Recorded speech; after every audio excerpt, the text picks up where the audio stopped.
بسم اللہ الرحمن الرحیم اعوذ باللہ من الشیطان الرجیم بسم اللہ الرحمن الرحیم یا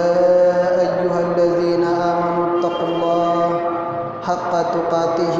ولا تموتن الا وانتم مسلمون یا ایہا الناس اعبدوا ربکم الذی خلقکم من نفس واحدہ وخلق منها زوجها وبث منهما رجالا كثيرا ونساء واتقوا الله الذي تساءلون به والأرحام إن الله كان عليكم رقيبا يا أيها الذين آمنوا اتقوا الله وقولوا قولا سديدا يصلح لكم أعمالكم ويغفر لكم ذنوبكم ومن يطع الله ورسوله فقد فاز فوزا عظيما۔ محترم حاضرین کرام اور پردہ نشین خواتین اسلام، بلا کسی تمہید کے آج کی جو گفتگو ہے اس گفتگو کی شروعات کرنا چاہتا ہوں۔ آج کی گفتگو کا عنوان ہے آزادی ہند میں مسلمانوں کا کردار۔ یہ اتنا وسیع و عریض موضوع ہے کہ اگر جمعہ کے خطبے میں سال بھر بھی بیان کیے جائیں پھر بھی ختم نہیں ہو سکتے۔ یہ اتنی بڑی لمبی داستان ہے، لیکن اس آزادی کی تحریک میں جو اہم کردار اور اہم مقامات میں جو قربانیاں ہمارے علماء کرام نے، بزرگان دین نے دی ہیں، ان قربانیوں میں سے چند ایک کا تذکرہ ہم آپ کے سامنے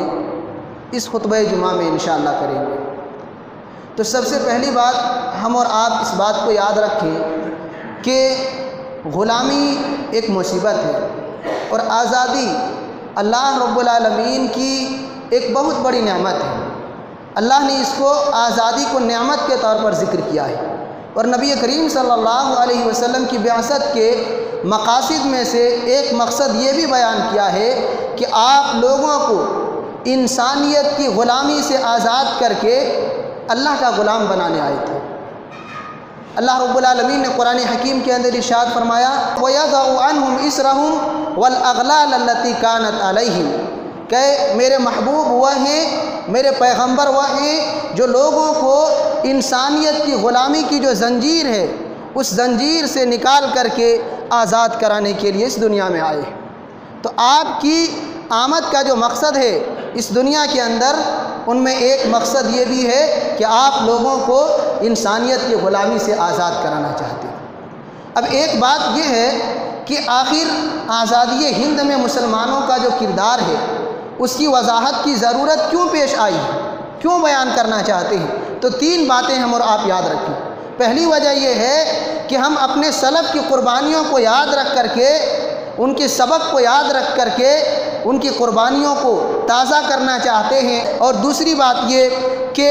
ہمارے آباء و اجداد نے جو قربانی دی ہے، آج حالات ایسے ہو گئے ہیں کہ ان کی قربانیوں کو دبایا جا رہا ہے۔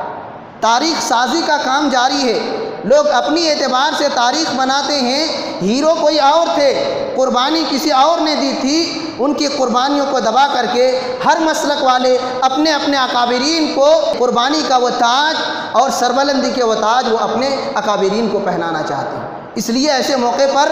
ہماری اور آپ کی ذمہ داری ہے کہ ہم اپنے آباء و اجداد کی تاریخ کو یاد رکھیں، تاکہ کسی مائی کے لال کے اندر یہ ہمت نہ ہو سکے، یہ جرأت نہ ہو سکے کہ ہمارے آباء و اجداد کے تاریخ کے ساتھ کھلواڑ کریں، ان کے تبدیل کرنے کی کوشش کریں۔ ہم اگر بھول جائیں گے تو ہماری تاریخ کو کچھ بھی کیا جا سکتا ہے، جب ہمیں پتہ ہی نہیں کہ وہ کیا تھے، ان کی قربانیاں کیا تھیں، کیا ان کا رول رہا، کچھ بھی ہمیں یاد نہیں ہے، تو ظاہر ہے لوگ اس کا فائدہ اٹھائیں گے اور وہ اپنے لوگوں کو ہیرو بنانے کی کوشش کریں گے۔ تو ضرورت اس بات کی ہے کہ ہم اپنے باپ داداؤں کی، ہم اپنے بزرگان دین کی قربانیوں کو، ان کے بلیدان کو ہم یاد رکھیں، تاکہ آنے والی نسلیں ہماری ان قربانیوں کو فراموش نہ کر سکیں۔ ایک تیسری وجہ، آج فرقہ پرست طاقتیں آپ دیکھیں گے مسلمانوں کو، خصوصاً ہندوستان کے اندر، کہ مسلمانوں کو اس ملک سے ہم نکال دیں گے، مسلمانوں کو اس ملک سے باہر کر دیں گے، تو ایسے موقع پر ضرورت اس بات کی ہے کہ اس عنوان پر گفتگو کر کے آزادی ہند میں ہمارے آباء و اجداد کے کیا کردار تھے، اس کردار کا تذکرہ کر کے انہیں یہ بتائیں گے کہ آپ اس خواب غفلت میں مبتلا نہ رہیں، آپ یہ خواب دیکھنا بند کر دیں کہ مسلمان اس ملک کو چھوڑ کر کے جانے والے ہیں۔ ہرگز نہیں، ہمارے باپ داداؤں نے اپنے خون سے اس زمین کو سینچا ہے، اپنے خون سے اس سرزمین کو آزاد کیا ہے۔ آج ان کی خوشحالیاں، آج ان کی رنگینیاں ہمارے آباء و اجداد کے خون کا نتیجہ ہے۔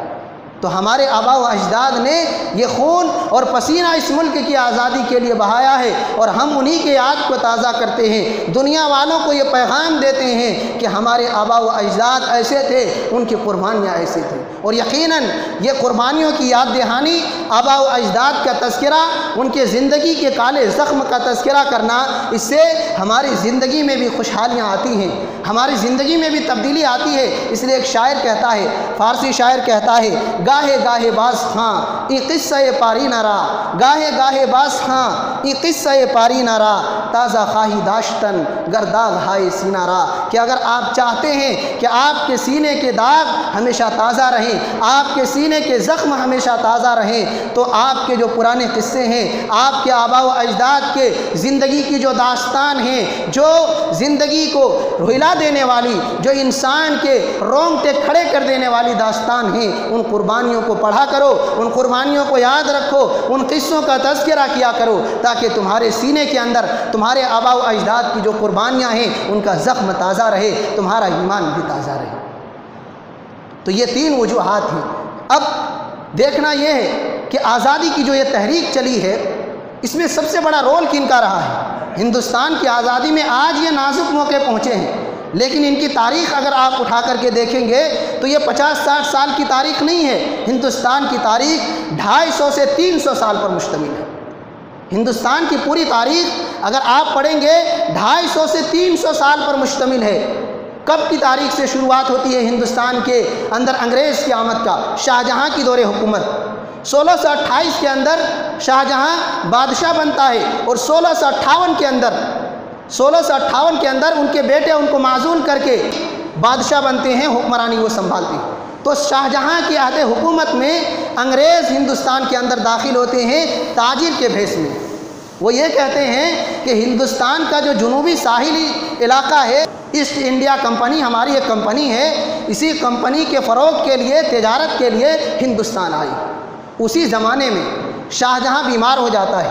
علاج کی ضرورت پیش آتی ہے۔ بتایا جاتا ہے کہ ایک انگریز ڈاکٹر ہے جو ہندوستان کے جنوبی علاقہ کہوں تو آپ کا علاقہ اس میں شامل ہے، ساؤتھ کا علاقہ، اسی کو جنوبی علاقہ کہا جاتا ہے۔ تو جنوبی علاقے کے جو ساحلی علاقے ہیں وہاں پر انگریز اترے ہیں، اور مشرقی علاقہ جو بنگال کا علاقہ ہے، بنگال میں بھی انگریز اترے ہیں تجارت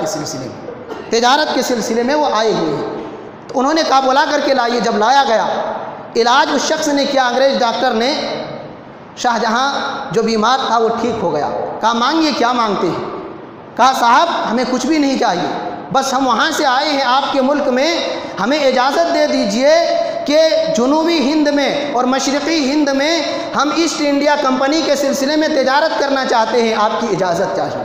آپ اجازت دیجیے۔ شاہجہاں نے خوشی خوشی اجازت دے دی۔ آپ کو اجازت بھی ہے، اور ایک خط تحریری طور پر لکھ کر کے دیا، اجازت نامے کے طور پر ایک خط دیا کہ جائیے ہم آپ کو لکھ کر کے دیتے ہیں، ادھر آپ تجارت کر سکتے ہیں۔ انہوں نے بلڈنگیں بھی بنائی، تجارت کے کاروبار جو تھے ان کے شروع کر دیے، بڑی تیزی کے ساتھ اپنی سازشوں کا جال ہندوستان کے اندر پھیلانا شروع کر دیا۔ شاہجہاں کو پتہ بھی نہیں چلا، ان کے دور بھی نگاہ یہاں تک پہنچ نہیں سکی کہ ہندوستان کے اندر ہندوستان پر انگریز کی راج کی یہ پہلی سیڑھی ہے، یہ پہلا قدم ہے انگریز کا، جو ہندوستان میں انسانوں کو غلام بنانے کے سلسلے میں اس نے چال چلی تھی۔ شاہجہاں کی دور بھی نگاہ یہاں تک نہیں پہنچ سکی، ان کی رسائی یہاں تک نہیں ہو سکی کہ یہ آگے چل کر ہماری حکمرانی کا خاتمہ کریں گے، ہماری سلطنت پر قبضہ کریں گے۔ اور ہوا بھی یہی، وہ جو سمجھ نہیں پائے، کچھ ہی سالوں کے بعد انگریز نے برطانیہ سے 6 یا 7 ہزار اپنی فوجوں کو لے کر کے ہندوستان آ گئی، اور جنوبی ہندوستان میں، اور جنوبی ہندوستان کہوں تو آپ کا یہ علاقہ بالکل یاد رکھیے گا، آپ کے علاقے اور یہ ساؤتھ کا پورا علاقہ، اس علاقے میں اس نے اپنے سازش کا جال بچھانا شروع کر دیا۔ بنگال کے اندر بھی اپنی سازش کا جال بچھانا شروع کر دیا، اور انگریز کے جو فوجی تھے انہوں نے ایک چال چلی، پھوٹ ڈالو حکومت کرو، آپس میں لڑاؤ۔ ہندو مسلم جو آج چلا رہے ہیں ہماری حکومت، یہ انگریز کی چال تھی کہ آپس میں ہندو اور مسلم کو لڑاتے رہو، حکمرانی کرتے رہو۔ یہ چال چلتے چلتے اس دور کے جو نواب تھے بنگال کے اندر، سراج الدولہ کے نانا جناب وردی خان صاحب، وہ شخص سمجھ جاتے ہیں کہ ان کی چال کیا ہے، وہ مقابلہ کرتے ہیں۔ انگریز کو شکست ہوتی ہے، ان کے انتقال کے بعد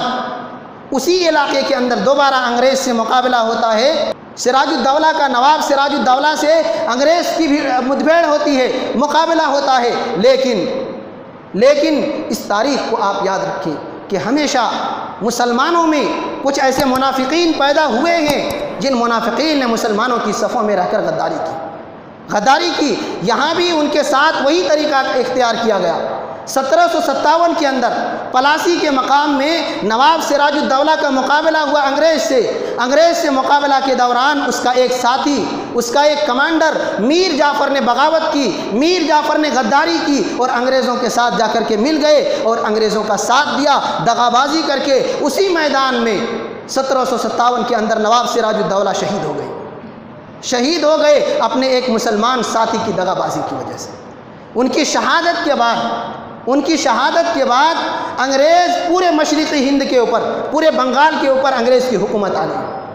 انگریز چھا گئے بنگال کے اوپر، انگریز کا قبضہ بنگال پر ہو گیا، مشرقی ہند کو اپنی مٹھی پر لے لیا۔ اب اس کے پاس جو دوسری طاقت تھی، دوسرا جو ہدف تھا، دو علاقے میں وہ اترے تھے، مشرقی ہند کو وہ فتح کر چکے ہیں، مغربی ہند میں حکومت تھی۔ سب سے بڑے حکمراں شیر میسور ٹیپو سلطان کی حکمرانی تھی۔ ان کے والد صاحب حیدر علی، وہ بھی یہاں کے بادشاہ رہ چکے تھے میسور کے، وہاں حکمرانی تھی، انہوں نے بھی مقابلہ کیا، اور ان کے صاحبزادے بہترین انسان، ہنرمند انسان اور قابلیت والا انسان شیر میسور ٹیپو سلطان کا مقابلہ ہوتا ہے۔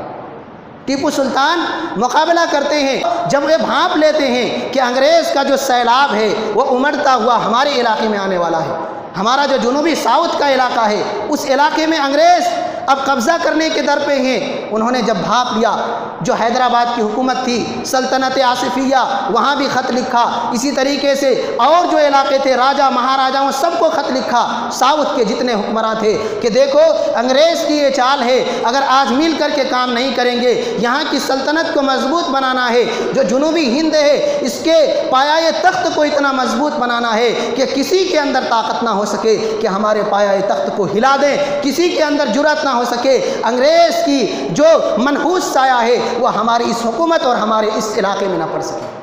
لیکن کسی نے ان کا ساتھ نہیں دیا، کسی نے، نہ ہی حیدرآباد کی حکومت نے ان کا ساتھ دیا، نہ ہی دوسرے علاقے کے جو مہاراجا تھے ان لوگوں نے ان کا ساتھ دیا، بلکہ ان کے خلاف کھڑے ہو کر کے انگریزوں کا ساتھ دیا۔ اور یہ دیکھتے دیکھتے ان کی حکمرانی کا وہ دن بھی آیا 1799 کے اندر ان کا مقابلہ ہوتا ہے سرنگا پٹنم کے اندر، انگریزوں سے سرنگا پٹنم کے اندر ان کا مقابلہ ہوتا ہے 1799 کے اندر۔ لیکن یہ جملہ آپ یاد رکھیں گے کہ مسلمانوں نے جب بھی شکست کھائی ہے اپنوں سے شکست کھائی ہے، غیروں کے ماں نے اتنا دودھ نہیں پلایا کہ وہ مسلمانوں کو میدان کارزار میں شکست دے سکیں، مسلمانوں کو ہرا سکیں۔ مسلمان ہارے ہیں اپنوں کی دغابازی کی وجہ سے، مسلمان ہارے ہیں اپنوں کی بے وفائی کی وجہ سے، مسلمان ہارے ہیں اپنے آستین کے سانپ کے ڈسنے کی وجہ سے۔ یہاں بھی وہی ہوا، ان کا ایک وزیر میر صادق نے دغابازی کی، انگریز کے ساتھ ہاتھ ملا لیا، اور جب ٹیپو سلطان باہر آئے ان کا جو قلعہ تھا ان کے قلعے پر انگریز کے فوج کو حملہ کرا دیا، انگریز کو فوج کو لے جا کر کے داخل کرا دیا، اور ادھر میدان کارزار میں اسی مقام پر سرنگا پٹنم کے اندر ٹیپو سلطان لڑتے رہے اور اسی مقابلے کے دوران اس کا وہی دغاباز دوست آ کر کے کہتا ہے ٹیپو سلطان کے پاس آ کر کے انگریز کا خط لے کر، انگریز کا پیغام لے کر کے کہ دیکھیے آپ کے پاس میں انگریز کا پیغام لایا ہوں۔ وہ پیغام یہ ہے کہ اگر آپ انگریز کی غلامی قبول کر لیں، انگریز کے ماتحت رہنا پسند کر لیں، آپ کی حکمرانی آپ کو بخش دی جائے گی، آپ کو آپ کی جو پایا یہ تخت ہے وہ آپ کو دے دی جائے گی۔ ٹیپو سلطان نے ایسے موقع پر ایک تاریخی جملہ کہا تھا، وہ جملہ شاید آپ سنے ہوں گے، آپ کو یاد ہونا چاہیے کہ گیدڑ کی 100 سالہ زندگی سے شیر کی ایک دن کی زندگی بہتر ہے۔ سینہ سپر ہو کر کے لڑیں گے، مقابلہ کریں گے، بہادری کا مظاہرہ کریں گے، گیدڑ کی طرح وہ کمزوری کا اور اسی طریقے سے پست ہمتی کا مظاہرہ کرنے والے ہم نہیں ہیں۔ اور یہ کہہ کر کے میدان کارزار میں لڑتے لڑتے خوشی سے جام شہادت نوش کر گئے، اور یہ بہادر سپاہی اس میدان میں جب گر گئے، ان کی لاش کے اوپر انگریز نے چڑھ کر کے، انگریز کا جو کمانڈر تھا ہارس نام کا، وہ کمانڈر اس کے سینے پر چڑھ کر کے، ان کے سینے پر چڑھ کر کے کہتا ہے آج سے ہندوستان ہمارا ہے، آج سے ہندوستان ہمارا ہے۔ یعنی ان کا مطلب یہ ہے کہ آج سے بھلے ہی پہلے ہم نے مختلف علاقوں پر قبضہ جما لیا تھا، مختلف علاقے میں اپنی قوت کا زور جمانے کی کوشش کی تھی، لیکن مسلمانوں کو اپنے ہاتھوں میں، مسلمانوں کی جو یہ حکمرانی ہے، ہندوستان کی جو یہ تاج ہے، یہ ہم اپنے قبضے میں نہیں لے سکے تھے۔ آج میسور کا بادشاہ ہم نے ان کو پچھاڑ دیا، آج ان کی شکست ہو گئی، آج سے ہندوستان ہماری مٹھی میں ہے۔ اسی دغابازی کا تذکرہ، ان دونوں دغابازوں کا تذکرہ علامہ اقبال نے اپنے فارسی شعر کے اندر کیا تھا۔ جعفر از بنگال صادق از دکن، جعفر از بنگال صادق از دکن، ننگ ملت ننگ دی ننگ وطن، کہ میر جعفر نے بنگال کے اندر بغاوت کی اور میر صادق نے ٹیپو سلطان کے ساتھ دکن کے اندر بغاوت کی۔ یہ دونوں مسلمانوں کے لیے، ملک کے لیے، دین کے لیے باعث عار ہیں، باعث شرم ہیں۔ یہ دونوں ایسے انسان تھے۔ اتنا ہی نہیں، آگے چلیے، آگے چلتے ہیں۔ یہ تحریک ابھی رکتی نہیں ہے، بھلے ہی ان کی شکست ہو گئی، اب یہ ہندوستان کے وسط پر قبضہ کرنا چاہتے ہیں، انگریز ہندوستان کے وسط پر قبضہ کرنا چاہتے ہیں۔ اور چلتے چلتے انگریز جب یہاں سے آتے ہیں، برطانیہ سے انگریز کی جب یہاں حکومت قائم کرنا چاہتے ہیں تو عیسائیت کی تبلیغ بھی کرتے ہیں، عیسائیت کی تبلیغ کرتے ہیں، اسلامی جو مدارس تھے ان مدارس کا خاتمہ کرنا شروع کر دیتے ہیں۔ ایسے موقع پر سب سے پہلے شاہ ولی اللہ محدث دہلوی رحمہ اللہ، وہ ان کی سازش کو سمجھتے ہیں اور لوگوں کا ذہن بنانا شروع کرتے ہیں۔ تحریک مجاہدین کی ایک جماعت تیار کرنی شروع ہوتی ہے، اور ان کے جانے کے بعد ان کا لائق فرزند، سب سے بڑا لڑکا شاہ عبدالعزیز محدث دہلوی، یہ 1803 کے اندر سب سے پہلے ہندوستان کے حالات کا جائزہ لیتے ہیں۔ ہندوستان کے حالات پر غور و خوض کے بعد یہ فتویٰ دیتے ہیں کہ ہندوستان اب دارالحرب بن چکا ہے، ہندوستان میں مسلمانوں کے لیے جہاد فرض ہو چکی ہے، اب مسلمانوں کے لیے لڑنا ضروری ہے۔ اس لیے کہ انگریز کی بھی ظلم و زیادتی بڑھ چکی تھی، اور پنجاب کے جو سکھ تھے، دوسرے علاقے کے اور بھی کچھ سکھ تھے، سکھوں نے بھی پنجاب کے اندر مسلمانوں پر ظلم و ستم کے پہاڑ توڑ دیے تھے۔ ایسے موقع پر شاہ عبدالعزیز محدث دہلوی نے یہ ذمہ داری سید احمد شہید اور شاہ اسماعیل شہید رحمہم اللہ کو دی۔ ایک حنفی تھے، ایک اہل حدیث تھے۔ سید احمد شہید یہ حنفی المسلک تھے، اور شاہ اسماعیل شہید یہ اہل حدیث تھے۔ یہ دونوں کو ہاتھ میں ذمہ داری دی جاتی ہے، امیر بنایا جاتا ہے سید احمد شہید کو۔ وہ مختلف علاقے کا دورہ کرتے ہیں، خلافہ علی منہج النبوہ کی بنیاد رکھ کے خلافت ہم کریں گے نبوت کے منہج پر، اور اسی کو اس ہندوستان کے اندر نافذ کریں گے۔ اس کے لیے کوشش کرتے ہیں،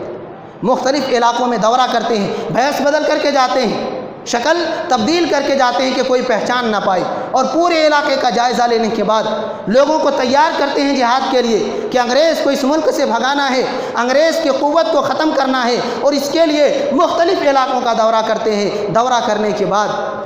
کرنے کے بعد مسلسل 8 جنگیں لڑتے ہیں، سکھوں سے بھی انگریزوں سے بھی 8 جنگیں ہوتی ہیں۔ تمام کے تمام جنگوں میں مسلمان کامیاب ہوتے ہیں، لڑتے لڑتے چلتے چلتے یہ تمام کے تمام مجاہدین بالاکوٹ کے میدان میں پہنچتے ہیں۔ بالاکوٹ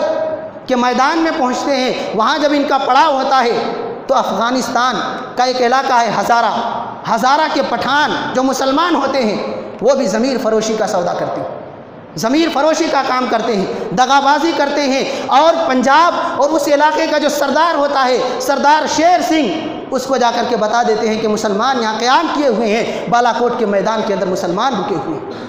وہ اچانک مسلمانوں کے اوپر حملہ کرتے ہیں، تحریک مجاہدین کی اس جماعت پر حملہ کرتے ہیں، اور حملہ کرنے کے بعد 1831 کے اندر سید احمد شہید اور شاہ اسماعیل شہید رحمہ اللہ دونوں کے دونوں کو شہادت کا مرتبہ حاصل ہو جاتا ہے۔ اسی میدان میں یہ دونوں لڑتے لڑتے شہید ہو جاتے ہیں۔ اب یہ تحریک مجاہدین کی جو جماعت تھی اس کا کافی زور تھا،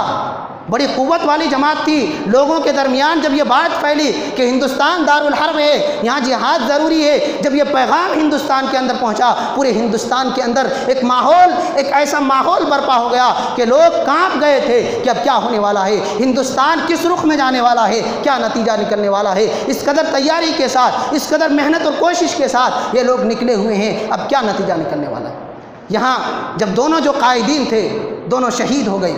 ان کی شہادت کے بعد سمجھیے کہ کمان ہاتھ سے چھوٹ گئی، کون اس کی قیادت کریں گے، کون یہ ذمہ داری سنبھالیں گے، کوئی اس ذمہ داری کو سنبھالنے والی نہیں تھے۔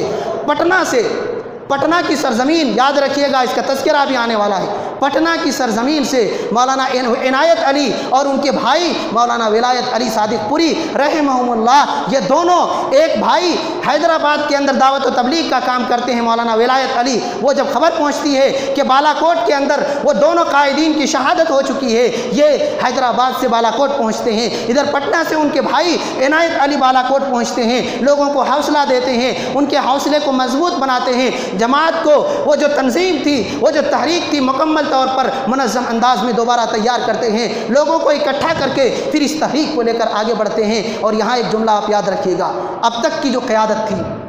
یہ جو تحریک شہیدین یا تحریک خلافت علی منہاج النبوہ کی جو تحریک تھی، وہ 1831 تک اہل حدیث اور حنفی دونوں مل کر کے چل رہے تھے، اس تحریک میں دونوں شانہ بشانہ تھے۔ لیکن 1831 کے بعد خلافت کی پوری باغ ڈور، پوری ذمہ داری اہل حدیثوں کے ہاتھ میں آ گئی، پوری ذمہ داری اہل حدیثوں کے ہاتھ میں آ گئی، اور وہاں سے خلافت کا یہ سلسلہ چلتا ہوا صادق پور پٹنہ بہار کے اندر ایک سرزمین ہے، ایک معمول چھوٹا سا علاقہ تھا، وہاں یہ تحریک آتی ہے۔ وہ اس تحریک کو مولانا ولایت علی اس کی ذمہ داری سنبھالتے ہیں، امیر وہ بنتے ہیں اور اس کی قیادت کرتے ہیں، لیکن وہ اندازے تحریک تھوڑا بدل دیتے ہیں۔ اب تک جو تھی وہ ظاہری طور پر سامنے سے وار کرتی تھی، ان لوگوں نے کہا اگر سامنے سے وار کریں گے تو ہمارے صفوں کے جو مخالفین ہیں، ہمارے اپنے جو دغاباز ہیں، وہ دغابازی کریں گے پھر، اور ہماری چال کو ناکام بنانے کی کوشش کریں گے۔ اس لیے چھپ کر کے ساحلی علاقوں میں وہ مکمل تیاری کے ساتھ لگے رہتے تھے، موقع کی تلاش میں، وقت کو ڈھونڈتے ہوئے جب موقع ملتا تھا وار کرتے تھے، جب موقع ملتا تھا ان کے سامنے سینہ سے اوپر ہو کر کے کھڑے ہوتے تھے اور ان کا مقابلہ کرتے تھے، اور جہاں تک کوشش ہو سکی مکمل 100 سال تک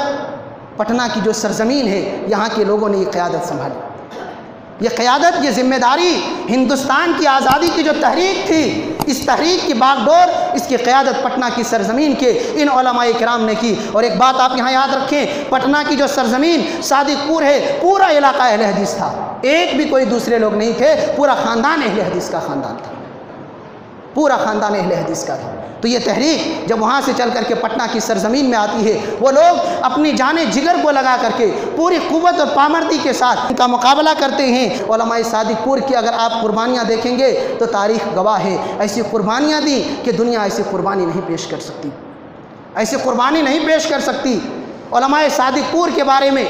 تذکرہ نگاروں نے لکھا ہے کہ یہ وہ لوگ ہیں جن کے اہل حدیثیت کی وجہ سے، جن کی قربانیوں کی وجہ سے جب انگریز نے بھاپ لیا کہ سب سے بڑا خطرہ علماء صادق پور ہیں، یہاں کے اہل حدیث کی جو بستی ہے وہ لوگ ہیں، عین عید کے دن جب سب لوگ خوشیاں منا رہے تھے، ان کے گھروں کو بلڈوزر سے گرا دیا گیا، ان کے سارے لوگوں کو گھر سے بے گھر کر دیا گیا، لیکن پھر بھی وہ پیچھے نہیں ہٹے، اپنے بال بچوں کو وصیت کر کے جاتے، مرنے سے پہلے یہ کہہ کر کے جاتے کہ میرے بچے میں تو جا رہا ہوں اس دنیا سے، اس تحریک کو سرد ہونے نہ دینا، کبھی بھی انگریز کے سامنے اپنے گھٹنے مت ٹیکنا، اپنی بہادری کا، اپنی ہمت کا، اپنی جرأت کا مظاہرہ کرنا، اور آخری سانس تک انگریز کو مقابلہ کر کے یہاں سے بھگانے کی کوشش کرنا۔ یہ ہمارے آباء و اجداد تھے جنہوں نے انگریز کے سامنے کبھی سودا بازی نہیں کی، انگریز سے کبھی مفاہمت نہیں کی، انگریز کے سامنے کبھی گھٹنے نہیں ٹیکے، تھے. اسی لیے ہم کہتے ہیں اولئک آبائی فجئنی بمثلہم، اولئک آبائی فجئنی بمثلہم اذا جمعتنا یا جریر المجامع، کہ یہ ہمارے آبا و اجداد تھے. اگر آپ کے جگر میں دم ہے، اگر آپ کے آبا و اجداد میں یہ دم ہے تو ہمارے آبا و اجداد کی طرف قربانیاں پیش کر کے دکھائیے، ایسے بہادروں کو، ایسے جانبازوں کو لا کر کے دکھائیے، تب ہم مانیں گے کہ آپ کے جگر کے اندر بھی دم ہے. تو یہ تھے علماء صادق پور اور ان کی قربانیاں تھیں. چلیے آگے چلتے ہیں. اتنا ہی نہیں، 1857 ہم تاریخ کے حساب سے آ رہے ہیں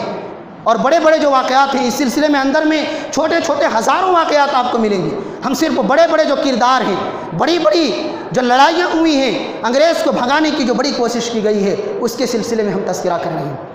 1857 کے اندر ایک ملکی پیمانے پر ایک وار کیا جاتا ہے انگریز کے اوپر. وار تو کیا جاتا ہے لیکن مسلمان ناکام ہو جاتے ہیں. مسلمان اہل ہند اس وار میں بھی ناکام ہو جاتے ہیں. لیکن یہاں بھی یہی کہوں گا کہ غداری ہمارے اپنوں نے کی. مسلمانوں ہی میں بعض ایسے لوگ پیدا ہوئے جنہوں نے غداری کی. جب یہ تحریک لے کر کے اٹھے 1857 میں انگریز کو بھگانے کی جب کوشش کی گئی، قیادت کرنے والے جنرل بخت خان ایک اہل حدیث انسان تھے، ایک اہل حدیث شخص تھا جو پوری قیادت ان کے ہاتھ میں تھی، پوری قیادت ان کے ہاتھ میں تھی. یہ جب قیادت کرنے لگے، مقابلہ کیا. کچھ مسلمانوں نے دغابازی کی اور اس بھاگ دوڑ میں سرزمین دہلی کے اندر ایک بڑی لڑائی ہوئی. دہلی کے اندر ایک بڑا معرکہ ہوا. پورے ہندوستان کے اندر چونکہ یہ لڑائی پھیلی ہوئی تھی، یہ جو معرکہ تھا پورے ملکی پیمانے پر لڑا گیا تھا. اب تک کی جو لڑائیاں تھیں علاقے کے حساب سے تھی، جیسا کہ ہم نے آپ کے سامنے ذکر کیا. یہ ملکی پیمانے پر تھا، ملکی پیمانے پر تھا. اور یقین مانیے اگر اس ہندوستان والے دغابازی نہ کرتے تو 100 سال پہلے ہندوستان آزاد ہو چکا ہوتا. انگریز اپنی کمر توڑنے والے تھے، انگریز جھولا لے کر کے بھاگنے والے تھے. لیکن دہلی کے اندر جب انگریز شکست کھانے لگے تو پٹیالہ کے سکھوں نے آ کر کے ان کی حمایت کی. پٹیالہ کے سکھوں نے ان کی مدد کی اور ان کی مدد کی وجہ سے، وہاں کے فوجوں کی مدد کی وجہ سے وہ مضبوط ہو گئے اور دہلی کو خون آلود بنا دیا. گولیوں کی تڑتڑاہٹ سے، بندوق کی گڑگڑاہٹ سے پوری دہلی کی سرزمین آپ اگر دیکھیں گے، تاریخ پڑھیں گے، رنگین ہو گئی تھی. دہلی کی جو گلیاں تھیں لاشوں سے بھر گئی تھی. اور اسی دہلی کا حکمراں، مغلیہ سلطنت کا آخری بادشاہ، آخری چشم و چراغ بہادر شاہ ظفر، جن کی حکمرانی، جن کے باپ دادا نے 850 سال تک، 852 سال تک اس ملک کے اندر حکومت کی تھی، آخری چشم و چراغ تھا. جب 1857 کے اندر یہ معرکہ ہوتا ہے، یہ لڑائی ہوتی ہے، اس میں دہلی میں جب یہ خریز لڑائیاں چلتی ہیں تو وہ اپنی جان بچانے کے لیے بال بچوں سمیت خواجہ نظام الدین اولیاء کے دربار میں، ان کے مزار میں جا کر چھپ جاتے ہیں. چھپنے کے بعد انگریز وہاں سے پکڑ کر کے لاتے ہیں، ان کو بھی، ان کے بیٹوں کو بھی. اور پکڑ کے لانے کے بعد بادشاہ وقت ہیں، 3 دن تک ان کو بھوکا رکھتے ہیں. جب کھانے کے لیے مانگتے ہیں، یہ واقعہ یاد رکھیے، کھانے کے لیے کچھ مانگتے ہیں، ان کے 4 بیٹوں کو ذبح کیا جاتا ہے. ان کے ذبح کرنے کے بعد ان کے جگر کو بھونا جاتا ہے، ان کے گوشت کو کاٹا جاتا ہے اور ایک پلیٹ میں لا کر کے ان کو پیش کیا جاتا ہے کہ اپنے اولاد کے گوشت کو آپ کھائیے. یہ وقت کے آخری بادشاہ تھی، ہندوستان کے مغلیہ سلطنت کے آخری چشم و چراغ تھی. یہ ان کے ساتھ یہ برتاؤ کیا گیا کہ ان کے اولاد کو کاٹ کر کے ان کے اولاد کے گوشت کو ان کے سامنے پیش کیا گیا. اور پھر یہیں ان کو نہیں چھوڑا گیا، قید کر کے یہاں سے رنگون جو برما کے اندر واقع ہے وہاں لے گیا اور برما کے اندر رنگون میں مختلف سزائیں دی. جب رنگون میں قید تھے، اس قید کی زندگی میں یہ شاعر بھی تھے، کچھ اشعار کہے تھے. وہ غزل جو انہوں نے اپنی زندگی کے رودات کو بیان کیا ہے، اپنی زندگی کے احساسات کو بیان کیا ہے. اس غزل کا جو آخری ٹکڑا تھا، اس ٹکڑے میں انہوں نے کہا تھا، کتنا ہے بد نصیب ظفر دفن کے لیے، کتنا ہے بد نصیب ظفر دفن کے لیے، 2 گز زمیں بھی مل نہ سکی کوئے یار میں. کہ ظفر، کل جہاں تک تو بادشاہی کرتا تھا، کل تک جہاں کا تو بادشاہ تھا، تیری حکمرانی تھی جس ملک کے اندر، آج وہ زمانہ بھی آیا ہے، وہ دور بھی آیا ہے کہ اسی ملک کے اندر دفن ہونے کے لیے 2 گز زمیں بھی نصیب نہ ہوئی، 2 گز زمیں کا ٹکڑا بھی آپ کو نہ ملا جس میں کل تک آپ حکمرانی کرتے تھے. پورے ہندوستان کا بادشاہ تھے، پورے ہندوستان کی حکمرانی آپ کے اندر تھی، آپ کے انڈر میں تھی، آپ ان کے عقائد تھے، لیکن دفن ہونے کے لیے موت کے لمحات میں آپ کو 2 گز زمین بھی نصیب نہ ہوئی کہ اسی ہندوستان میں آپ کو دفن کیا جائے، اور ہوا بھی یہی کہ اسی رنگون کے قید خانے میں ان کا انتقال ہوا، اور آج بھی برما کے اندر ان کے مزار موجود ہیں۔ تو یہ ہندوستان کے آخری بادشاہ بہادر شاہ ظفر کی زندگی کا حال تھا۔ آگے چلتے ہیں، ابھی اور بھی ہمارے بہادر ہیں۔ یہ 1857 کی جو لڑائی تھی، اس میں انگریزوں نے جب جیت حاصل کر لی تو بہت سخت سزائیں دیں، بڑی سخت سزائیں دیں، بڑی سخت سے سخت تر سزائیں دیں۔ یا تو کھلے عام راستوں پر علماء کرام کو، ان کے مخالفین کو تخت دار پر لٹکایا گیا، پھانسی دی گئی ان کو، یا تو کالے پانی کی سزائیں دی گئی۔ سب سے جو بڑی سزا دی گئی وہ کالا پانی کی سزا تھی۔ کالا پانی کی سزا سب سے سخت سزا تھی۔ یہ انڈومان کے اندر ایک جزیرہ ہے، غیر آباد جگہ ہے، انگریز نے وہاں ایک جیل بنایا تھا، انتہائی خطرناک جیل۔ یاد رکھیں کہ کالا پانی کی سزا پانے سب سے بڑی تعداد اہل حدیثوں کی تھی، اہل حدیثوں کی تھی، اس لیے کہ سب سے بڑے مخالفین اگر ان کے کوئی تھے علماء صادق پور تھے۔ وہاں بنگال کے جو علماء تھے، وہاں کی جو عوام تھی، دوسرے مقامات کے جو اہل حدیث تھے، یہ توحید کے ماننے والے تھے، اور توحید جن کے سینے میں ہو وہ دنیا سے نہیں ڈرتے، سودے بازی بھی نہیں کرتے، کسی کے سامنے جھکتے بھی۔ اسی لیے انگریز نے سب سے سخت سزائیں دی، اور کچھ ہندوؤں کو بھی سزائیں دی، لیکن جب برداشت نہیں کر سکے تو انگریز کے غلام بن گئے۔ انگریز ہندوؤں میں ایک نام آپ سنے ہوں گے، ابھی سیاست کے موقع پر ساورکر کا نام بہت آتا ہے۔ ان کو بھی کالے پانی کی سزا دی گئی۔ 1920 کے اندر ان کو کالے پانی کی سزا دی گئی۔ جب انڈومان کو جا کر کے دیکھا، وہاں کے جیل کا معائنہ کیا، کانپ گیا یہ شخص، اور کانپنے کے بعد 3 خطوط لکھے کہ ہمیں آپ آزاد کر دیں، آج سے آپ کے غلام بن کر رہیں گے، آج سے آپ کے خلاف کے موافق کام کریں گے، آج سے آپ کے وفادار بن کر رہیں گے، اور ہندوستان کی آزادی کے جو خواب دیکھتے ہیں ان کے خلاف آپ کی مدد کریں گے۔ 3 خط لکھے۔ آخرکار 1922 کے اندر ساورکر کو رہا کر دیا گیا۔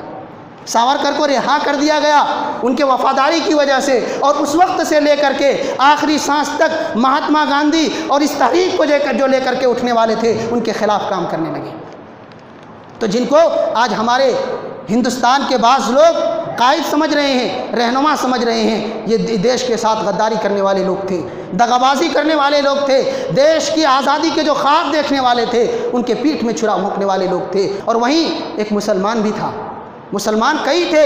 میں نے کہا علماء صادق پور میں مولانا ولایت علی بھی ہیں، عنایت علی بھی ہیں، مولانا یحییٰ علی خان بھی ہیں، مولانا جعفر تھانیسری بھی ہیں۔ مولانا جعفر تھانیسری کا واقعہ ہے کہ انگریز نے جب ان کو سزا دی کالے پانی کی، پورے سزا کو جتنی مدت تک سزا دی گئی تھی سزا کو کاٹ کر کے وہاں سے باہر آئے۔ باہر آنے کے بعد کالا پانی کی جو سزائیں ہیں اس پر اردو زبان میں کتاب لکھی جس کا نام رکھا کالا پانی۔ آج بھی وہ کتاب موجود ہے۔ وہاں کی کیسی سزائیں تھیں، کتنی تکلیف دہ مراحل سے گزرنا پڑا، ان سارے مراحل کا تذکرہ انہوں نے کیا۔ تو یہ اہل حدیث اور مسلمان تھے۔ مسلمانوں کا یہ عالم تھا کہ سودا نہیں کیا، پوری سزا کو برداشت کی، بڑی سے بڑی تکلیفوں کا سامنا کرنا پڑا۔ اور ایک ہندو تھے جنہوں نے فوری طور پر مفاہمت کر لی، فوری طور پر وفاداری کا ثبوت دیتے ہوئے اپنی ضمیر کا سودا کر دیا۔ تو ہم ویسے لوگ نہیں ہیں کہ ملک کا کھائیں گے، ملک کے ساتھ غداری کریں گے۔ ہم آخری سانس تک ملک کے وفادار بن کے تھے، آج بھی ہیں، اور آخری سانس تک آگے بھی رہیں گے، بھلے ہی لوگ ہمیں کچھ بھی کہیں، ہمارے بارے میں کچھ بھی گمان رکھیں۔ آگے چلتے ہیں، ابھی اور بھی واقعات ہیں ہمارے سلف صالحین کے۔ انگریز کی سزائیں یہی ختم نہیں ہوتی ہے۔ انگریز کی ایک بڑی پریشانی انگریز کی، انگریز اتنی محنت کرنے کے باوجود، مسلمانوں کو اپنا وفادار بنانے کے باوجود کامیاب نہیں ہو پا رہے۔ جنگ تو کر رہے ہیں، لڑائی کر رہے ہیں، پورے ہندوستان کے اوپر قبضہ جمانا، مکمل طور پر قابض ہو کر کے بیٹھ جانا، آرام کی سانس لینا، یہ نہیں ہو پا رہا ہے۔ کہا دیکھو آخر کیا وجہ ہے، کیا وجہ ہے؟ اتنی کوششوں کے باوجود کوئی نتیجہ ہمیں ویسا مل نہیں رہا ہے، حکومت ہمارے ہاتھوں میں مکمل طور پر آ نہیں رہی۔ اس نے ایک شخص کو، ہنٹر کو، ولیم ہنٹر کو، اس شخص نے، انگریز کا جو حکمراں تھا، کہا پورے ہندوستان کا جائزہ لو، لیکن شکل تبدیل کر کے بھیس بدل کر کے پورے ہندوستان کا جائزہ لو، اور دیکھو کہ آخر کون سے وہ اسباب ہیں، کون سے وہ وجوہات ہیں جو جہاد کی اس تحریک پر کبھی بھی کمی واقع نہیں ہوتی، اور کون سی ایسی طاقت ہے اس جہادی لوگوں کے پیچھے، ان کے جذبے کے پیچھے کون سی ایسی قوت ہے کہ اتنی کوشش کرنے کے باوجود ان کے جذبہ جہاد میں کمی نہیں آتی، ہمارے خلاف لڑنے میں کبھی وہ پیچھے نہیں ہٹتے، اتنی قربانیوں کے باوجود وہ پیچھے نہیں ہٹتے۔ اور ایک بات یہاں یاد رکھیں، ذہن میں ایک بات آئی ہے، ایک ہندو مورخ ہے ڈاکٹر تارا چند، وہ ہندوستان کے 1857 کی جو جنگ آزادی ہے اس سلسلے میں وہ لکھتے ہوئے کہتے ہیں کہ 1857 کی جو جنگ آزادی تھی اس میں 5 لاکھ وہابیوں نے قربانی دی، 5 لاکھ، ایک دو نہیں، 5 لاکھ اہل حدیثوں نے 1857 کی جو جنگ تھی اس میں اپنی قربانی دی۔ اور یہ بھی لکھا ہے کہ اگر تاریخ کسی کے حق میں آ سکتی ہے، قربانیوں کا صحرا کسی کے سر پر جا سکتا ہے، بلیدان کا انعام اگر کسی کو مل سکتا ہے تو وہ صرف اور صرف فرقہ اہل حدیث ہیں، کیونکہ اس ملک کی آزادی کے لیے اس سے بڑی قربانی کسی نے پیش نہیں کی۔ تو آپ سوچیں، اپنے آپ کو رکھیں اس مقام پر کہ ہم ایسے بہادروں کی اولاد ہیں، ہمارے آبا و اجداد اتنے بڑے بہادر تھے، ایسے بڑے بڑے شیر تھے جنہوں نے ملک کے آبیاری کے لیے قربانی دی۔ تو یہ ایک ہندو مورخ کا ہے، اگر ہم اپنے لوگوں کا بیان کریں گے تو کہیں گے اپنی تائید کر رہے ہیں۔ یہ ایک ہندو مورخ ہے جو اپنی کتاب میں 1857 کی جو جنگ آزادی کا واقعہ لکھا ہے اس میں اہل حدیثوں کی قربانیوں پر لکھا ہے کہ اگر کوئی اس کے مستحق ہو سکتے ہیں تو وہ صرف اور صرف فرقہ اہل حدیث۔ اب آئیے اس شخص کا W ہنٹر کا واقعہ سناتے ہیں۔ یہ پورے ہندوستان کا دورہ کرتے ہیں مسلسل 10 سال، 1-2 سال نہیں، 1 مہینہ 2 مہینہ نہیں، مسلسل 10 سال گاؤں علاقے گھوم کر کے پورے علاقے کا جائزہ لیتے ہیں، رپورٹ بھی تیار کرتا ہے۔ پورے علاقے کا 10 سال جائزہ لینے کے بعد خصوصاً وہ 3 شہروں کا زیادہ دورہ کرتا ہے، ایک تو بہار، ایک UP اور تیسرا بنگال۔ ان 3 علاقے میں ہر گاؤں میں جا کر کے اپنے شکل کو تبدیل کر کے پورے حالات کا جائزہ لیتا ہے۔ لینے کے بعد جب رپورٹ دیتا ہے، ایک کتاب وہ تیار کرتا ہے، انگلش زبان میں وہ کتاب بھی ہے دا انڈین مسلمانس، یہی نام ہے اس کتاب کا، اور اس کا ترجمہ بھی ہمارے ہندوستانی مسلمان کے نام سے شائع ہو چکا ہے۔ اس کتاب میں پورے رپورٹ کو انہوں نے تیار کیا ہے، 10 سالہ رپورٹ۔ اس میں انہوں نے ایک بات کہی ہے، جب پوچھا گیا کہ سب سے بڑی قوت کون سی ہے، کون سی ایسی طاقت ہے کہ ہماری اتنی بڑی قوت کے باوجود، اتنی سازشوں کے باوجود ہم ان سے مقابلہ کرنے کے لیے جب جاتے ہیں شکست کا سامنا کرنا پڑتا ہے جب تک کہ ہم ان کے اپنے لوگوں کی مدد نہ لے لیں۔ اس شخص نے بتایا کہ سب سے بڑی جو طاقت اس کے پیچھے ہے، سب سے بڑی جو طاقت ہے، اس جملے کو یاد رکھیے، ہندوستان کے وہابی علماء ہیں۔ ہندوستان کے وہابی علماء ہیں، وہ اپنے ماننے والوں کو، وہ ہندوستان کے لوگوں کی ایسی تربیت کرتے ہیں کہ لاکھ کوشش کرنے کے باوجود کوئی ہلتا نہیں۔ ان کے اندر جہاد کا جو جذبہ ہے یہ کم نہیں ہوتا اتنی محنت اور کوشش کرنے کے باوجود۔ اس لیے W ہنٹر ہی کہتا ہے ہمارے پاس ایک ہی راستہ ہے، ہمارے پاس اب ایک ہی راستہ ہے کہ جو غیر وہابی علماء ہیں ان کو تیار کیا جائے، اور اہل حدیث اور وہابی جو علماء ہیں ان کے خلاف ان کو فتوے دیے جائیں کہ یہ باغی ہیں، یہ وہابی ہیں، یہ ایسے ہیں۔ ایسے فتوے دیے بھی گئے ہندوستان کے اندر ان کی سازشوں کے بعد۔ جو انگریز نے بات کہی تھی، اگر کہیں تو شکایت ہوگی، ورنہ ہمارے بعض مسلک کے ایسے قابرین ہیں پورے ملک کے ساتھ غداری پر ابھرے ہوئے، پوری تاریخ غداریوں سے بھری ہوئی ہے، لیکن آج اگر پڑھیں گے ان کی تاریخ تو اہل حدیثوں کو ہٹا ہی دیتے ہیں اور سارا صحرا اپنے سر پر ڈالتے ہیں۔ اس لیے اپنے آبا و اجداد کی تاریخ کو یاد رکھیں، باپ داداؤں کی قربانیوں کو یاد رکھیں۔ اگر ہم یاد نہیں رکھیں گے ایسے ہی ہمارے ساتھ دوسرے لوگ دغا بازی کریں گے۔ تو یہاں اس شخص نے کہا تھا کہ جو غیر وہابی علماء ہیں ان کو تیار کیا جائے اور ان سے کہا جائے کہ وہابی علماء کے خلاف فتویٰ دیجیے، تاکہ یہ لوگ جو ان کی تائید کر رہے ہیں وہ تائید کرنے والے پیچھے آ جائیں، یہ لوگ جو جہاد پر اتر آئے ہیں یہ لوگ پیچھے چلے جائیں۔ اور یہ سازش کی گئی، لیکن پھر بھی اہل حدیث پیچھے نہیں ہٹے، اور ہندوستان کے اس موقع پر دوسرے عوام بھی آ گئے، ہندو مسلم سب مل کر کے لڑنے لگے۔ اس موقع پر شروعات تو ہندوستان میں علماء نے کی، ہندوستان کے جو مسلمان تھے انہوں نے کی، بعد میں اس تحریک میں غیر مسلم بھی شامل ہوئے۔ تو کہنے کا مقصد یہ ہے، اس شخص نے یہ کہا تھا کہ یہاں سب سے بڑا خطرہ اگر کوئی ہے تو وہابی علماء ہیں، اور 3 کتابوں کی طرف نشاندہی کی تھی کہ 3 کتابیں ایسی ہیں جو انگریز کے لیے سب سے خطرناک ہیں۔ ان میں ایک کتاب ہے شاہ اسماعیل شہید رحمہ اللہ کی تقویۃ الایمان، دوسری کتاب ہے ملفوظات سید احمد شہید، اور تیسری کتاب ہے شرح الوقایہ کے کتاب الجہاد۔ ان 3 کتابوں میں اگر پہلی کتاب آپ دیکھیں گے سید شاہ اسماعیل شہید کی جو کتاب ہے وہ توحید کے اوپر ہے، جہاد پر کچھ بھی گفتگو نہیں کی گئی، جہاد پر ایک ذرہ برابر بھی گفتگو نہیں کی گئی ہے، صرف توحید کے اوپر یہ کتاب لکھی گئی ہے۔ لیکن انگریز جانتا تھا انگریز جانتا تھا کہ یہ قوت اگر کسی چیز میں پیدا ہو سکتی ہے جس کے سینے میں توحید کی دولت ہوگی، وہ دنیا میں کسی کی غلامی قبول نہیں کر سکتا، بڑی سے بڑی طاقت کے پاس بھی وہ جھکنا پسند نہیں کر سکتا۔ اس لیے اس کتاب میں توحید کی دعوت ہے۔ ہزاروں لوگ اس کتاب کی وجہ سے ہمارے سامنے کھڑے ہو جاتے ہیں، ہم سے مقابلہ کرتے ہیں، اس لیے یہ کتاب بھی ہمارے لیے خطرناک ہے، یہ کتاب بھی ہمارے لیے خطرناک ہے۔ آئیے ہمارے سلف کی کچھ قربانیاں اور ذکر کرتے ہیں۔ ابھی تاریخ بڑی رنگین ہے اور ان کے قربانیوں سے صفحات کے صفحات رنگین ہیں۔ انہی میں سے ایک ہمارے قائدین میں سے مولانا یحییٰ علی خان، جن کا ہم نے آپ کے سامنے تذکرہ کیا، ان کو جب سزا دی گئی، کالے پانی کی سزا ملی۔ کالے پانی کی سزا بھی اس لیے ملی کہ انگریزوں کے پاس جب رپورٹ پہنچا تو رپورٹ میں یہ بات بھی تھی کہ پٹنہ کے اندر صادق پور کا جو علاقہ ہے، اس صادق پور میں ایک مدرسہ ہے جس کے قائد مولانا یحییٰ علی خان صاحب ہیں، اور وہ اپنی قیادت میں انگریز کے خلاف جہاد کرنے والے لوگوں کو تیار کرتے ہیں۔ یہاں سے ہمارے خلاف لوگوں کو تیار کیا جاتا ہے، ٹریننگ دی جاتی ہے، اس لیے اس کو قید کر کے لایا گیا، مقدمات چلائے گئے اور آخرکار پھانسی کی سزا سنائی گئی، کالا پانی میں لے جا کر کے پھانسی کی سزا سنائی گئی۔ لیکن ہمارے بہادروں کو دیکھیے، پھانسی صبح ہونی ہے، شام میں ایک انگریز اس کے پاس آتے ہیں، 3 لوگ ہیں، ایک وہ ہیں، ان کے 2 دوست اور ہیں۔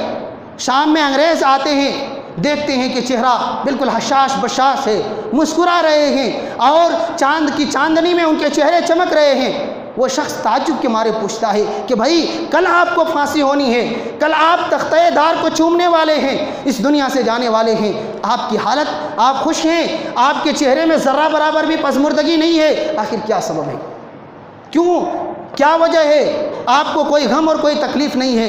کہا شہادت کی وجہ سے خوشی ہو رہی ہے۔ کہا آپ خوش کیوں ہیں؟ کہا شہادت کا موقع ملا ہے، شہید ہونے کا موقع ملا، اس لیے خوشی ہو رہی ہے۔ اس لیے کہ ایک مومن شہادت کا مرتبہ پانا چاہتا ہے، ایک مومن یہی چاہتا ہے کہ کسی طریقے سے شہادت انہیں نصیب ہو جائے۔ ایک شاعر نے کہا تھا، شہادت ہے مطلوب و مقصود مومن، شہادت ہے مطلوب و مقصود مومن، نہ مال غنیمت نہ کشور کشائی، نہ ہی ہمیں دولت چاہیے نہ ہی حکومت چاہیے، اگر اللہ کی راہ میں شہادت کا مرتبہ مل گیا ہمارے لیے یہی قربانی کافی۔ انگریز نے مارے غصے کی وجہ سے کہا تم خوش ہو رہے ہو، ہم تمہیں کوئی ایسی سزا نہیں دیں گے جس میں تمہیں خوشی ہو، اس لیے ان کی سزا کو تبدیل کر دیا گیا اور پھانسی کی سزا کو عمر قید میں تبدیل کر دی گئی کہ عمر قید تک پوری زندگی بھر اسی جیل میں سڑتے رہو، کبھی بھی آپ کو نکلنا نہیں پڑے گا، جب بھی موت آئے گی پھر آپ اس دنیا سے چلے جائیں گے لیکن پھانسی نہیں دیں گے۔ آپ خوش ہونا چاہتے ہیں، پھانسی نہیں دیں گے۔ وہاں ایک اور ان کو سزا دی گئی، ان کی داڑھی مونڈ دی گئی، عالم دین تھے، ان کی داڑھی مونڈ دی گئی، ان مونڈی ہوئی داڑھیوں کو اپنے دستے مبارک پر لے کر کے زاروں قطار رو رہے ہیں اور رو رو کر کے یہ کہہ رہے ہیں، اے میری مبارک داڑھیاں، تو کتنا خوش نصیب ہے، کتنا خوش بخت ہے کہ تجھ کو شہادت کا مرتبہ حاصل ہو گیا مجھ سے پہلے، اے کاش اللہ تعالیٰ مجھے بھی وہ نصیب کر دے، مجھے بھی شہادت کا مرتبہ اور شہادت کا مقام نصیب ہو جائے۔ تو شہید ہو گیا، تجھے تو ان ظالموں نے شہید کر دیا لیکن میری زندگی بخش دی، کاش مجھے بھی ایک مقام اور یہ مرتبہ مل گیا ہوتا۔ تو یہ ہمارے سلف صالحین تھے، ان کی قربانیاں تھیں اس ملک کی خاطر، اور اتنی بڑی بڑی قربانیاں۔ ایک اور واقعہ ہے، اس کو بھی ذکر کرتا چلوں۔ کلکتہ کے اندر انگریز جو انگریز تھا، وہ جب رپورٹ تیار کر رہا تھا، دیکھا کلکتہ کے اندر ایک کمزور گھوڑا ہے، اس کمزور گھوڑے میں ایک انسان ہے جو پورے علاقے میں یہ اعلان کرتے پھر رہا ہے فلاں جگہ فلاں وقت میں پروگرام ہے، بڑی تعداد میں شریک ہونے کی کوشش کریں، بڑی تعداد میں۔ پھرتے جب پھرنے کا وقت ختم ہو گیا، جس مقام پر پروگرام ہونا تھا اسی مقام پر وہ اپنے گھوڑے کو، کمزور گھوڑے کو لے جا کر کے کھڑا کرتے ہیں۔ کھڑا کرنے کے بعد گھوڑے کے اوپر جو زین ہے اس کو اتار کر کے، جس پر بیٹھا جاتا ہے اس کو اتار کر کے اسی کو اپنے لیے خطاب کا ایک سیڑھی، ایک ممبر بناتے ہیں اور کچھ دیر تک 10 منٹ کے لیے اندر جاتے ہیں، پھر شکل بدل کر کے وہی آتے ہیں، مسلسل 2 گھنٹہ تقریر کرتے ہیں۔ 2 گھنٹے کے تقریر میں لوگوں کو جہاد پر ابھارا جاتا ہے، انگریز کے خلاف تیاری اور انگریز کے خلاف مکمل طور پر قربانی دینے پر ابھارا جاتا ہے، اور لوگ مکمل طور پر تیار ہوتے ہیں۔ خطاب کے بعد وہی انسان پھر اندر جاتا ہے اور پرانا گھوڑا، پرانی حالت، شکل بدل کر کے پھر وہ اپنے ہاتھ، وہ اسی حالت میں باہر نکل کے چلتے بنتا ہے۔ انگریز کہتا ہے کہ جن کی یہ حالت ہو، جن کے قائدین کی یہ حالت ہو، ان سے ہم اتنے آسانی سے جنگ کیسے جیت سکتے تھے؟ اتنے تدبیر کے ساتھ، اتنے منظم انداز میں جو ہمارے ساتھ مقابلہ کرنے والے ہو، اتنی آسانی سے ہم ان کو شکست نہیں دے سکتے تھے۔ نہیں دے سکتے تھے۔ تو یہ ہمارے سلف صالحین نے اس ملک کی قربانی کے لیے اتنے جتن اور اتنی محنت اور کوشش کی۔ آگے اور چلیے، اگر 2-3 منٹ کا وقت لگ جائے تو معذرت چاہتا ہوں، اس لیے کہ دوبارہ یہ باتیں بیان کرنے کا موقع بہت کم ملے گا۔ ہندوستان کی جو یہ آزادی کی تحریک چلی تھی، آگے چلتے چلتے آخری وقت میں ان کی قیادت مولانا ابوالکلام آزاد رحمہ اللہ کرتے ہیں۔ 1947 کی جو جنگ آزادی ہے، اس سے پہلے کی جو لڑائی ہے، اس میں قیادت مولانا ابوالکلام آزاد ایسے ہی انسان ہیں، ہر فن میں ماہر ہیں، ہر فن میں ماہر ہیں، مفسر قرآن ہیں، عظیم صحافی ہیں، عظیم سیاستداں ہیں، دانشور انسان ہیں، دور اندیش شخصیت ہیں، ہر اعتبار سے آپ کو کسی بھی اعتبار سے لیجئے، ایسی شخصیت ہندوستان کی سرزمین نے بہت کم پیدا کی ہوگی۔ تو امام الہند مولانا ابوالکلام آزاد وہ شخصیت تھی۔ جب ابوالکلام آزاد رحمہ اللہ کی زندگی اتنی عظیم تھی، لیکن اس ملک کی قربانی کے لیے، اس ملک کی آبیاری کے لیے مسلسل 15 سال تک جیلوں میں گزار دیے۔ 15 سال کی زندگی آج بھی احمد نگر کا جیل شاہد ہے، جس میں مولانا ابوالکلام آزاد کو قید کیا گیا تھا۔ ہمارے جھارکھنڈ کی سرزمین میں رانچی کا قید خانہ وہ بھی شاہد ہے، جہاں مولانا ابوالکلام آزاد کو لے جایا گیا تھا۔ تو اس قائد کو آزادی کی وجہ سے، آزادی کی تحریک کی وجہ سے اتنے سالوں تک قید خانے میں رکھا گیا، لیکن پھر بھی یہ تحریک سرد نہیں پڑی۔ ایک بڑی وجہ کیوں ان کے ساتھ اتنی سخت سزائیں اور اتنے سال جیل میں ان کو کیوں رکھا گیا؟ میں نے کہا کہ یہ صحافی انسان تھے، 2 پرچہ ان کا نکلتا تھا، ایک البلاغ اور الہلال۔ الہلال اور البلاغ یہ 2 پرچے نکلتے تھے، جن کو یہ خود لکھا کرتے تھے۔ عظیم شخصیت ہیں، جب تحریر کرتے تھے تہلکہ مچا دیتے تھے، لوگوں کے ذہنوں کو تبدیل کر دیا کرتے تھے۔ انگریز نے کافی کوشش کی، پرچے پر پابندی لگائی گئی، ان کی ذات پر، ان کے بیانات پر، ان کی شخصیت پر پابندی لگائی گئی، لیکن اتنی قربانیوں کے باوجود مکمل طور پر کوشش کرتے رہے۔ اور ہمارا یہ قائد اس وقت کانگریس، انڈین جو کانگریس ہے، کانگریس پارٹی کے صدر تھے اور اتنی قیادت کی پوری ذمہ داری سنبھالے تھے۔ بھلے ہی بعد میں جا کر کے ذمہ داریوں سے دور چلے گئے اور ایک ہی ذمہ داری کافی کہنے کے بعد وزیر تعلیم کی، چونکہ تعلیم کی اہمیت آپ سمجھتے تھے، مفسر قرآن تھے، عالم دین تھے، اس لیے وزیر تعلیم کا عہدہ بعد میں قبول کیا تھا۔ پوری باتوں میں کہنا ہم یہ چاہتے ہیں، ہمارے آبا و اجداد کی تاریخ، ہمارے پرکھوں کی تاریخ بڑی روشن ہے۔ اس لیے میرے بھائیوں، کبھی بھی ان تاریخ کو بھلانا نہیں، اس لیے کہ ہمارے آبا و اجداد نے کبھی دغا بازی نہیں کی، ہمارے آبا و اجداد نے کبھی ضمیر کا سودا نہیں کیا۔ بھلے ہی ان کو پھانسی دے دی گئی، بھلے ہی کالے پانی کی سزا دی گئی، بھلے ہی ان کو ہر طریقے سے ان کے جائیداد کو ضبط کیا گیا، مختلف سازشیں کی گئی، لیکن پھر بھی وہ ڈٹے رہے اور مقابلہ کرتے رہے، سینہ سے پر ہو کر کے کھڑے رہے، یہ کہتے ہوئے سرفروشی کی تمنا اب ہمارے دل میں ہے، دیکھنا ہے زور کتنا بازوئے قاتل میں ہے اے شہید ملک و ملت، اے شہید ملک و ملت میں تیرے اوپر نثار، اے شہید ملک و ملت میں تیرے اوپر نثار، لے تیری ہمت کا چرچا غیر کی محفل میں ہے، لے تیری ہمت کا چرچا غیر کی محفل میں ہے۔ مرنے والو آؤ اب گردن کٹاؤ شوق سے، مرنے والو آؤ اب گردن کٹاؤ شوق سے، یہ غنیمت وقت ہے خنجر کف قاتل میں ہے، وقت آنے دے دکھا دیں گے تجھے اے آسماں، وقت آنے دے دکھا دیں گے تجھے اے آسماں۔ ہم ابھی سے کیوں بتائیں کیا ہمارے دل میں ہے، ہم ابھی سے کیوں بتائیں کیوں ہمارے دل میں ہے، جب قربانیوں کا وقت آئے گا، جب ہماری ضرورت پڑے گی، تب ہم دکھائیں گے کہ سرفروشی کی تمنا اب ہمارے دل میں ہے، ہمارے دل میں جذبہ جہاد ہے، ہمارے دل میں قربانیوں کا جذبہ ہے، ہمارے دل میں شہادت کا شوق ہے، اس لیے ہم پیچھے ہٹنے والے نہیں ہیں۔ تو یہاں آخری بات جو ہم کہنا چاہتے ہیں وہ یہ کہ آج ہم نے اتنی قربانیاں جو دی ہیں، ہمارے باپ داداؤں نے اس ملک کے خاطر اتنی جو قربانیاں دی ہیں، اس کا ہم صلہ نہیں چاہتے، ہم بدلہ نہیں چاہتے۔ اگر ہم کچھ چاہتے ہیں تو صرف یہ چاہتے ہیں کہ ایک ہندوستانی ہونے کی حیثیت سے جو ہمارا بنیادی حق ہے، جو ہمارا بنیادی حق ہے، جو ہندوستانی ہونے کی حیثیت سے جو ہمارے ساتھ سلوک ہونا چاہیے، جو ہمیں برابری کا حق ملنا چاہیے، وہ حق ہمیں دیا جائے۔ ہم بدلہ نہیں چاہتے۔ ہمارے آبا و اجداد کی قربانیوں کا بدلہ آپ کیا دنیا کی پوری قوت نہیں دے سکتی، وہ تو اللہ کے واسطے قربان ہوئے ہیں، اللہ کے رضامندی کی خاطر اس دیش کو آزاد کیا ہے۔ تو ہمارے آبا و اجداد نے ایسی قربانیاں دی۔ آپ تمام لوگوں سے یہی گزارش ہے کہ اس کو ایک ایک لفظوں کو، خاص کر جو روشن تاریخ ہیں، اس تحریک کی، ان تاریخوں کو ہم اور آپ یاد رکھیں، بالکل زبان میں سورہ فاتحہ کی طرح یاد رکھیں، تاکہ کہیں بھی ہمارے آباء و اجداد کے ساتھ خیانت کی جائے تو ہم ان کو پکڑ لیں، ان کی گرفت کریں، اس لیے کہ ہمارے آباء و اجداد کی قربانیوں کو اگر ہم یاد نہیں رکھیں گے، اگر ہم باپ داداؤں کی قربانیاں یاد رکھیں گے ہم زندہ ہیں، ورنہ اگر باپ داداؤں کی قربانیوں کو بھول گئے، ہماری بزرگوں کی بلیدان کو بھول گئے تو یاد رکھنا دنیا آپ کے رہتے ہوئے بھی آپ کو بھلا دے گی، آپ کی تاریخ مٹ جائے گی اس دنیا سے، اس لیے کہ دنیا کے اندر اگر کوئی زندہ ہیں تو وہی لوگ زندہ ہیں جن کے آباء و اجداد کی تاریخ زندہ ہیں، جن کے آباء و اجداد کی قربانیوں کے روشن باپ زندہ ہیں، وہی لوگ اس دنیا کے اندر زندہ اور روشن مانے جاتے ہیں۔ اس لیے اگر آپ نہیں سمجھیں گے مٹ جائیں گے، برباد ہو جائیں گے۔ علامہ اقبال کے جملے میں اپنی بات کو ختم کرتا ہوں، نہ سمجھو گے تو مٹ جاؤ گے اے ہندی مسلمانوں، نہ سمجھو گے تو مٹ جاؤ گے اے ہندی مسلمانوں،